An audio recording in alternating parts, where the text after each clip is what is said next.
আসসালামু আলাইকুম। আমাদের এবার বিশ্ব ইজতেমা নিয়ে কিছু কথা বলতে চাই।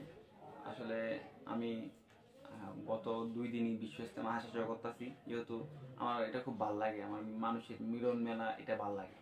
মানুষ যারা ইজতেমায় তাবলিগ জামাত করে ওনারা এসে এখানটা মিলন মেলার আয়োজন করে 3 দিনের একটা এই জমাট হয়, তারপরে এখানে বয়ান হয়, বয়ান হয়। তারপরে রবিবার দিন মানে আগামীকাল আগামীকাল আখিরি মোনাজাত হইব। তো আমি গত শুক্রবার গেছি এবং এই শনিবার আজকেও অ্যাটেন্ড করছি এখানে।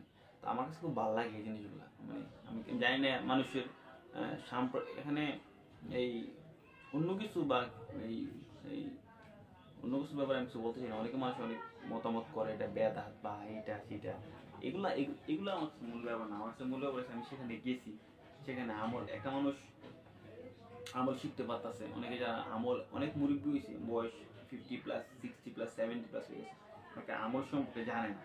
সেই ক্ষেত্রে ওই জায়গাতে গেলে ওনাদের সাথে থাকলে নামাজের আমলটা, ওই অজুর আমলটা, গোসল করার আমলটা, সবগুলো নিয়েও শিখতে পারতেছে এবং অবশ্যই অনেকগুলো সূরা শিখতে পারতেছে। এটা কিন্তু একটা বেটার সাইড, মানুষের জন্য ভালো। আমি সবার জন্যই ভালো। অনেক স্টুডেন্ট যারা মেট্রিক পাস করে বা আইএ পাস করে ওরা কিন্তু পাঠাই দিলে এদের জিনিসগুলো শিখা হয়ে যায়। আলহামদুলিল্লাহ ভালো একটা প্ল্যাটফর্ম, কোনো খারাপ বা কোনো সমস্যার প্ল্যাটফর্ম না। বা এটার ব্যাপারে আমাদের বাংলাদেশে যে বুদ্ধিজীবী হোক আর যে শয়তান বাঁচানো হোক, নাস্তিক ফাস্তিক, এরা কিন্তু এটার ব্যাপারে কোনো খারাপ কোনো জিনিস বের করতে পারে না। তবে হ্যাঁ, যে অনেকে আছে, অনেক মুরিব্বির আছে উল্টাপাল্টা কিছু বলে যে এটা ইস্তেমার বা তাবলিগ অনেক উপরে নিয়ে যায় কথাবার্তা বলতে, এগুলো কিন্তু আসলে সঠিক না। এগুলো তো জাস্ট আলেমুলামারা বলে না। তো আমি চাই আপনারা সবাই এই ইস্তেমা আসবেন, পরবর্তীতে না এই এই পরবর্তী ইস্তেমাগুলোতে অ্যাটেন্ড হবেন, তাবলিগের সাথে জড়াইবেন।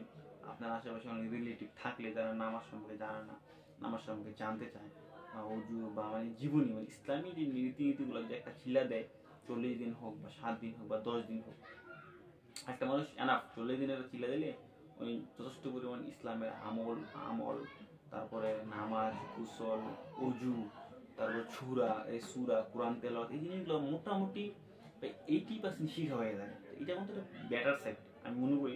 এই জন্য সবার উচিত, যারা এই সাইডে আছেন, অনেকের আছে বাবা আছে এরকম সমস্যা, বাবা তো আমল শিখতে পারতেছে না, তো ছেলে হইয়া হয়তো দেখা গেছে বাবারে আমল শিখানো দিতেছে না, তো এদেরকে ওনাদেরকে টাকা পয়সা খরচ করে সামথিং আহামরি খরচ হয় না, কষ্ট করে একটা চিল্লাতে পাঠাই দিলে অথবা তাবলিগের সাথীদের সাথে লাইগা থাকলে অনেক আমল শিখা যায়। এমন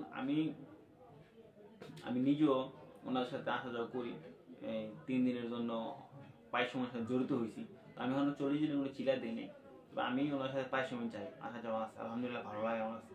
বিশেষ করে যেমন আজকে দুপুরবেলা গেলাম, ওনাদের খাওয়া দাওয়া এটি দেখলে কিন্তু আমার এমনি লোভ লাগে লাগে।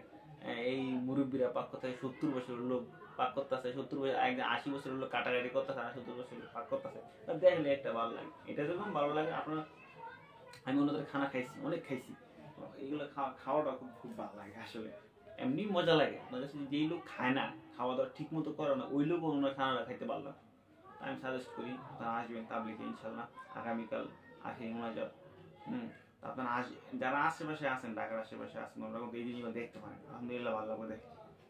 আল্লাহ হাফিজ।